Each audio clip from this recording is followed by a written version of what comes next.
When making ketchup, most people say throw everything in the pot, bring it to a simmer. I'm not going to tell you to do it that way. I'm actually going to give you a different method because I have thrown everything in the pot before and just made ketchup. This time, though, I decided that I was just going to bloom these flavors just a little bit more. So I added everything but the tomato paste and the sugar into the pot. I used some fresh onion, a small fresh onion. I minced it basically. I put it in a blender, made it into very small chunks, put it in with the vinegar, the water, all of the other spices, and I let that simmer first. And the reason why I wanted to do that is because I love the flavor of the homemade ketchup, but I always feel like it could be just a little bit brighter. And this way, I can test the theory. And I wasn't disappointed at all.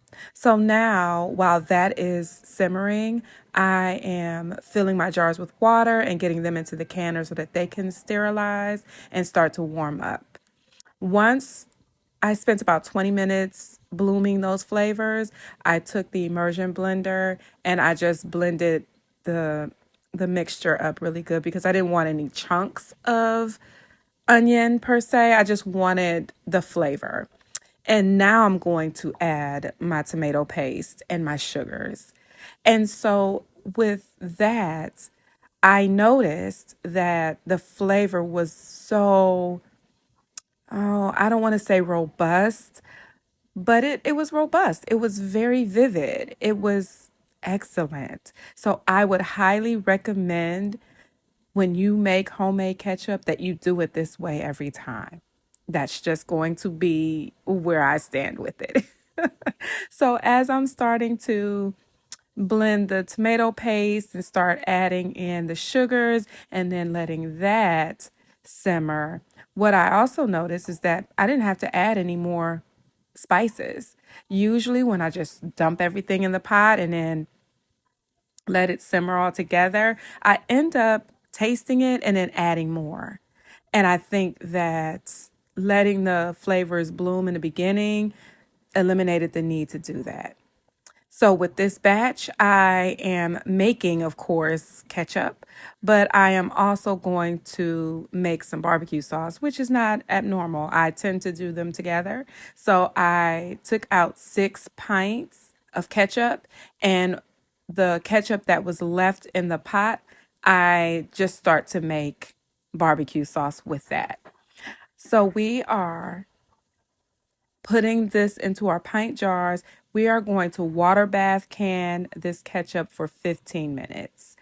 And while that is in the water bath canner, that is my opportunity to start on the barbecue Now, sauce. For the barbecue sauce, I tend to like a very savory and sweet but tangy barbecue sauce.